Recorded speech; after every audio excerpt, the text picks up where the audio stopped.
Bonjour, Alice Janet. Je viens vous présenter l'action Nature dans ta vie qui a lieu depuis 2 ans maintenant à Dijon. Et je représente l'association Arborescence. C'est une association basée à Dijon qu'on a créée en 2003. On était 3 jeunes et beaux étudiants sortis de l'université avec un bac +5 en poche et sans travail. Donc on avait besoin d'un outil pour aller chercher des projets, pour s'occuper aussi. Et on a pour une fois utilisé l'outil associatif. Voilà, donc ça va bientôt faire 10 ans que l'on existe. Alors, Nature dans ta ville, de quoi il s'agit? C'est une activité de sensibilisation à l'environnement impliquant les citadins dans la création d'une zone écologique urbaine, donc dans la conception et la réalisation d'une zone écologique urbaine. D'où nous est venue cette vaste idée? Eh bien, on réalisait et on réalise toujours beaucoup d'animations dans les écoles et les centres de loisirs, des animations d'éducation à l'environnement traditionnelles, c'est-à-dire des animations d'une demi-journée de 2 heures. Voilà, donc les enfants adorent, ça suscite énormément d'intérêt, de questions, d'envie et de motivation. Mais au bout des 2 heures, la fenêtre se referme et on ne va pas beaucoup plus loin, on reste dans quelque chose d'un petit peu superficiel. Or, nous, on agit beaucoup sur le territoire du Dijonnais, donc en ville, et les enfants des villes sont en demande d'un contact plus concret, plus direct, plus sur le long terme avec la nature. Quelque chose du domaine du vécu et pas seulement de la découverte. Donc avec cette idée-là, on va vraiment impliquer le participant dans son quartier, on réalise quelque chose de concret, sur le long terme, quelque chose de valorisant et qui va lui permettre en fait vraiment de découvrir la nature sous tous ses aspects. Donc du coup, nous on agit dans le lien social dans les quartiers, on agit dans le domaine de la pédagogie et de l'écologie. Les 3 objectifs principaux qui animent chaque action Nature dans ta ville, c'est la sensibilisation à l'environnement, la promotion de l'écologie urbaine en ville, et puis on est là aussi pour améliorer le lien social et la mixité dans les quartiers. Alors, je vais passer tout de suite en fait aux méthodes et aux moyens qu'on utilise pour mettre en place ces vastes projets. Et ensuite, je terminerai par les 2 actions pour vous présenter les 2 actions qui ont été réalisées. Donc, comment on met en route une activité nature dans ta ville? On s'appuie en fait sur un réseau de partenaires et un réseau de participants. Donc, les partenaires sont techniques, scientifiques, pédagogiques, financiers et médiatiques. Ils sont là pour, ma foi, nous aider, nous concerter, nous apporter une caution, vérifier la faisabilité de nos idées et de nos envies. Et voilà, donc on s'appuie sur les services de la ville forcément, mais aussi, vous voyez, au niveau scientifique, on se met en relais avec les associations naturalistes locales, avec surtout le conservatoire des espaces naturels de Bourgogne, avec Olivier Bardet aussi. Voilà, donc on travaille vraiment, on s'appuie sur vraiment plusieurs piliers comme ça fondateurs. Et puis le réseau de participants, c'est notre cœur de cible, ce sont les jeunes, donc principalement les enfants du CP au CM2, donc dans le temps scolaire, donc les écoles. Ce qui est là, il faut travailler du coup avec l'inspection de l'académie et le rectorat, ce sont encore d'autres partenaires. Et puis on travaille aussi sur le temps du loisir, donc pendant les vacances, le mercredi, et puis le soir après l'école. Et puis depuis cette année, on s'est lancé auprès des adultes. Donc on travaille maintenant auprès des habitants. Donc tout ça pour nous, association, ça nous oblige quelque part à adapter nos attentes surtout et nos outils d'échange. Voilà, on ne s'adresse pas de la même manière à un enfant, à un adulte, à un élu ou à un scientifique. Tout ce réseau de partenaires et de participants nous implique dans 4 grands domaines d'action. L'éducation à l'environnement, donc c'était quand même notre grande préoccupation. La concertation citoyenne, la gestion du territoire, forcément on aménage quelque chose quelque part. Et puis l'écologie urbaine, c'est-à-dire qu'on est là pour travailler en concertation avec les scientifiques, ne pas faire n'importe quoi, contribuer à la trame verte en ville. Donc pour nous, c'est mettre en route des démarches pédagogiques, participatives et scientifiques. Ces 3 démarches, elles sont transversales. On fait preuve de pédagogie avec les enfants, mais aussi avec les élus, avec les techniciens des espaces verts. On fait preuve d'une démarche scientifique avec le milieu de la recherche, mais également, et pourquoi pas, avec les habitants et les enfants. Alors, juste donc, pour illustrer donc, la démarche pédagogique dans le cadre de l'éducation à l'environnement, comment on travaille avec une classe, par exemple. Donc, on va développer 5 phases dans l'année, donc ça dure de septembre à juin. Et en fait, on va suivre quelque part la démarche qu'on appelle vision scientifique. Hein. Donc, les enfants vont s'interroger, qu'est-ce que c'est que cet endroit, comment moi je peux l'apprécier. Donc, on travaille avec leur représentation, on pose toutes leurs interrogations, on travaille avec leur vocabulaire. Et donc, on part un peu de ce qu'ils connaissent. Et puis, forcément, avec toutes ces interrogations, il va falloir apprendre quelque chose en plus. Donc, on va vers des prérequis, on va apprendre des choses en plus. Ce qui est assez intéressant, c'est que, ma foi, on est là pour leur apporter la connaissance, mais c'est eux qui viennent la chercher. C'est-à-dire que, on est dans un endroit, on va aménager un endroit, on est responsable, j'aimerais bien savoir ça, donc je vais poser des questions, je vais m'intéresser par moi-même. Voilà, on est un peu au-delà du tableau et du livre, vraiment de la démarche scolaire traditionnelle. Ensuite, on les emmène sur le terrain, concrètement, voilà, récolter des observations, à partir de là, on a des résultats, on fait une analyse, et on arrive au débat final, qu'est-ce qu'on va faire? Voilà, on constate des déséquilibres, comment est-ce qu'on peut les résoudre? Et du coup, on agit concrètement sur le territoire, au bout du compte, avec un aménagement concret. En parallèle avec les écoles, on travaille aussi sur la restitution. Donc, ça peut être une exposition ou un clip vidéo. Il laisse une trace aussi de toute leur démarche, de toute leur réflexion. Donc, on est bien dans une application sur le long terme. Pendant ces phases, en fait, nous, on s'appuie, on déroule le tapis. Donc, on a tout un panel d'activités qu'on propose aux enfants. Ce sont des observations, des expériences. On met en route des élevages dans les classes, on met en route des pièces de théâtre participatives aussi, c'est très intéressant, le dessin, on utilise le multimédia. Voilà, on a plein de leviers. Ce qui permet aussi, quand on est face à une classe, on a 20 à 30 enfants qui sont tous différents, qui ont tous des compétences différentes, un milieu socioculturel différent.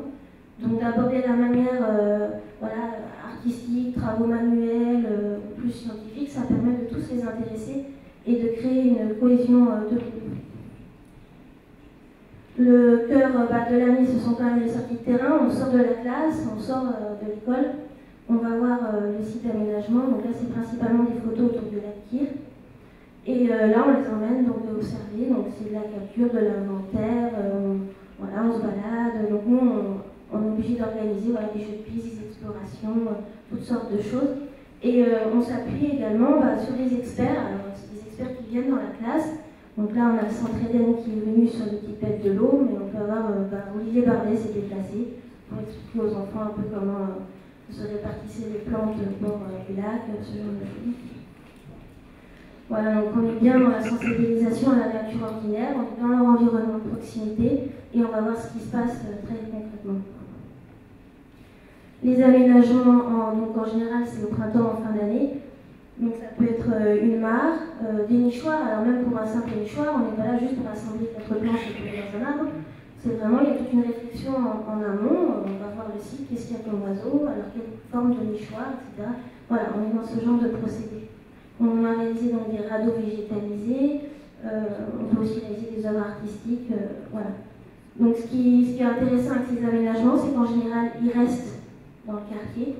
Ce sont des traces indélébiles qui sont mises en valeur auprès des élus et des autres habitants. Donc pour les enfants, c'est une responsabilisation citoyenne vraiment très forte. Et pour terminer sur cette démarche dans les classes, la vocation de ces activités, c'est qu'elles perdurent en dehors de nos propres interventions. Donc il y a une plateforme internet où il y a un espace dédié pour les enfants avec un blog et un journal. Donc ça leur permet de discuter entre eux, de faire vivre l'activité sans nous.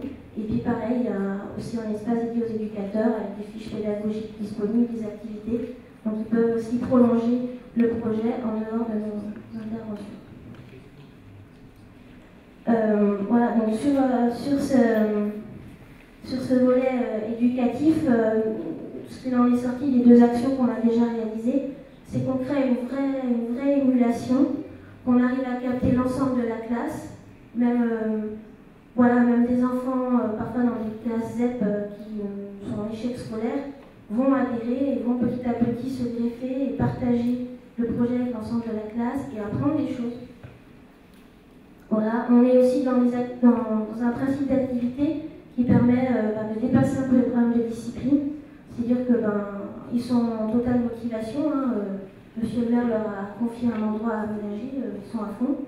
Et à partir du moment où ils ont observé papillons, oiseaux et plantes sur le terrain, on n'est plus là pour gérer les problèmes de discipline qu'on peut trouver actuellement dans les classes. Donc on valorise vraiment les compétences des enfants. Il me semble qu'on crée des vocations parce que sur le blog, on peut retrouver des enfants d'une année sur l'autre qui reviennent nous voir, ils suivent leurs aménagements, alors ils nous envoient des nouvelles, etc. On ouvre vraiment de grandes portes.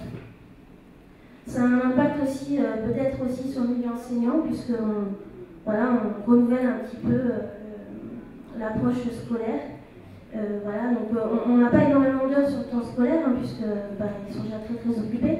Le programme est très lourd, très long à faire, mais ça permet à certains enseignants qui ont une sensibilité de pouvoir faire apprendre autrement.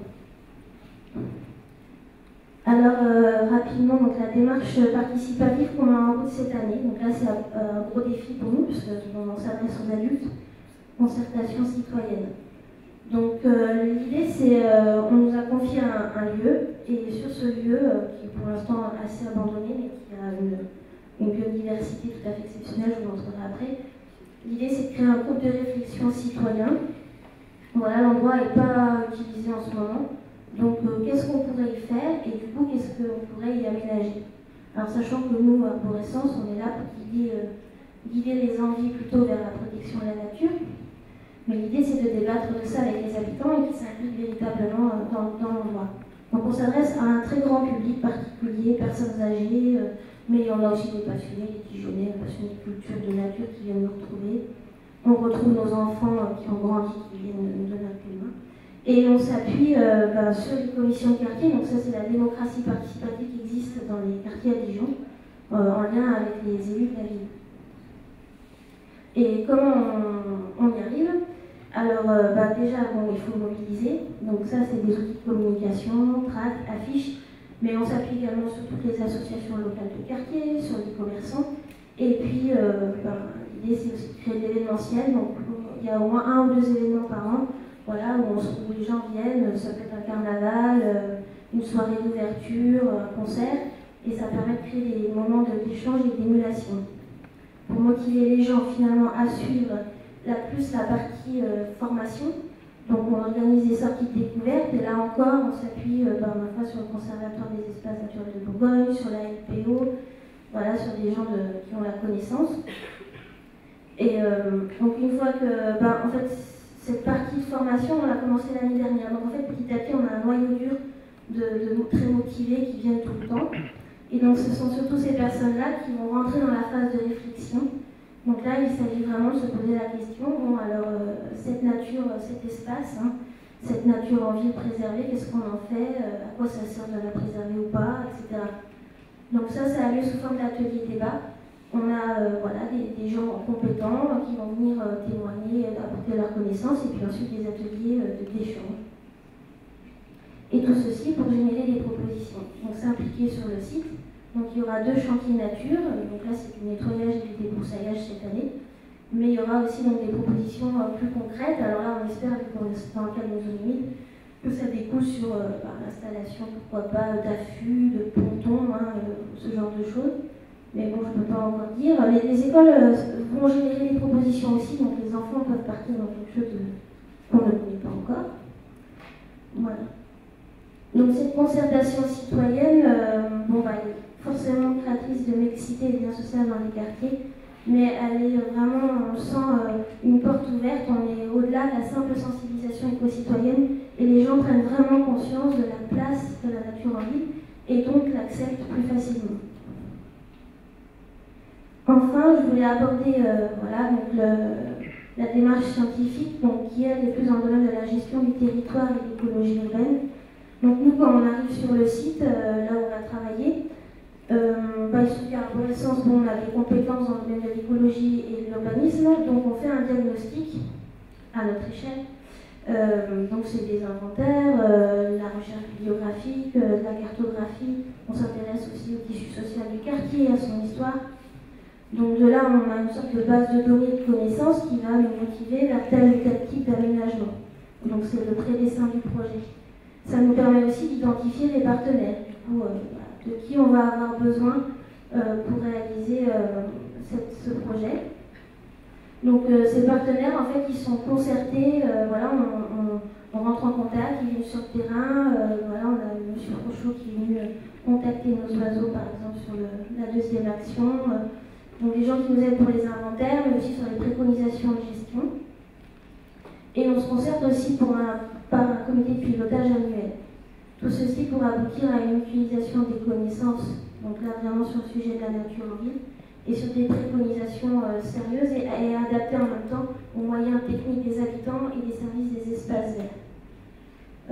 Pour nous, quand on a terminé l'action avec les participants, donc au bout d'un an ou de 2 ans, le projet n'est pas, enfin, l'action n'est pas vraiment terminée, il faut ensuite un suivi.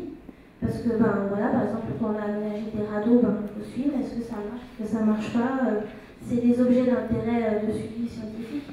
Il se trouve que là, nous, à l'association, on n'a pas les moyens de le faire, donc on cherche voilà, des relais scientifiques pour pouvoir faire ces suivis, ou en tout cas pouvoir alimenter les bases de données qu'on a parcourues pendant ces 2 jours.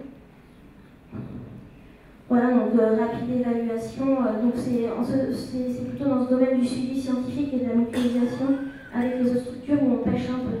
Ensuite, en pédagogie, dans le domaine de la pédagogie, je pense qu'on est pas mal efficace. En tout cas, il y a eu plus de 2500 participants sur les 2 années.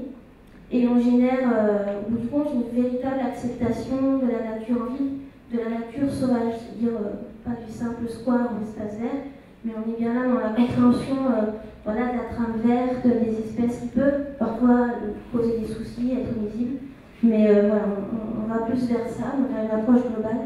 Et du coup, pour nos participants, la biodiversité acquiert vraiment une valeur intrinsèque et n'est plus simplement un service de loisirs ou de détente en ville. Alors je finis par les 2 exemples. Donc la première action en 2010-2011, c'était l'aménagement de radeaux végétalisés sur le lac Kyr. Donc le lac Kyr, c'est le plan d'eau de la ville de Dijon, qui est du côté ouest quand on arrive par le Morvan. Et les radeaux, voilà, vous avez une représentation, ce sont des structures en fait artificielles flottantes, mais qui sont ancrées au fond du plan d'eau, qui sont recouvertes d'une géonate de coco, plantées d'élophytes, donc de plantes qui poussent la tête au soleil et les pieds dans l'eau.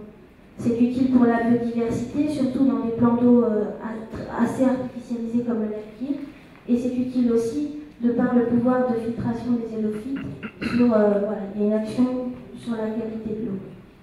Donc ces radeaux, en fait, ils ont été réalisés par près de 900 enfants d'écoles et de centres de loisirs.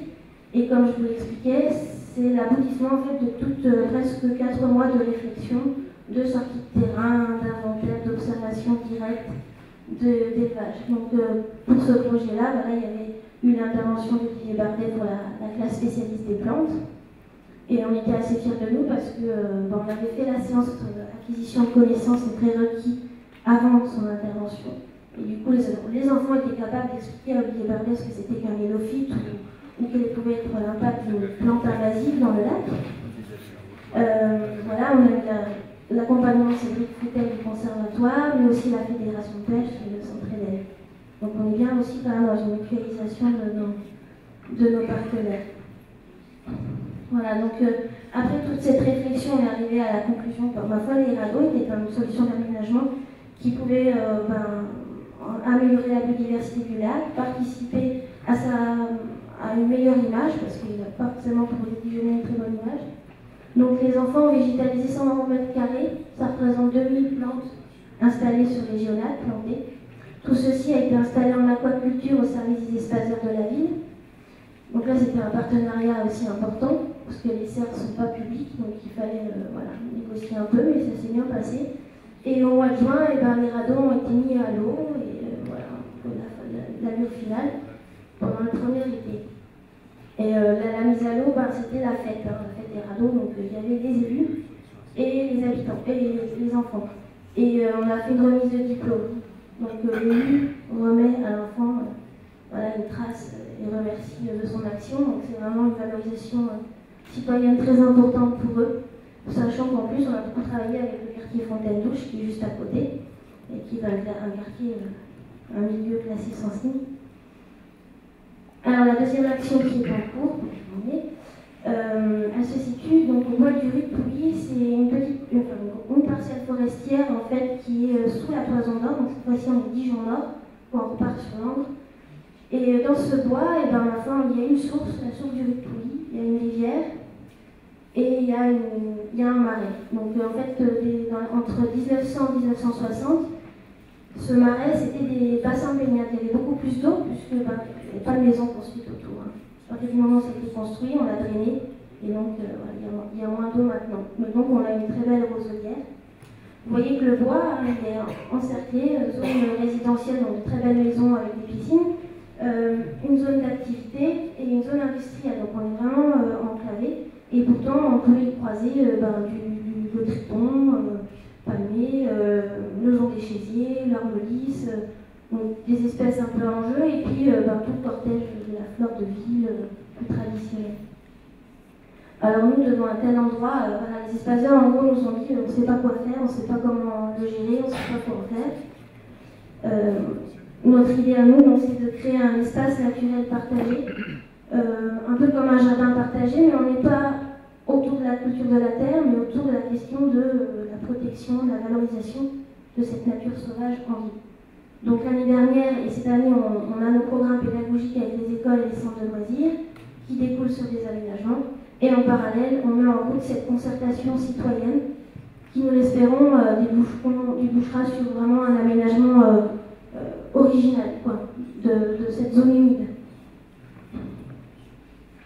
Donc voilà, pour terminer, l'année dernière, au Bois du Rue, on a réalisé des actions plutôt ponctuelles, donc les hôtels à insectes, les nichoirs, et puis on a beaucoup travaillé sur l'histoire aussi, parce que c'est des quartiers très récents, et en fait il y a une histoire très rigolote liée à cet endroit-là, donc beaucoup de fresques, de peintures, on a travaillé avec une maison de retraite.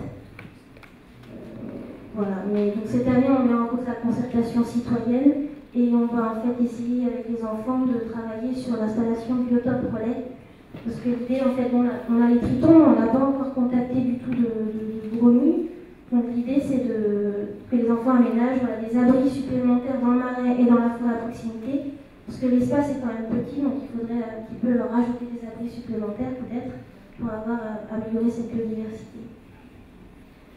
Voilà, je vous remercie de votre attention.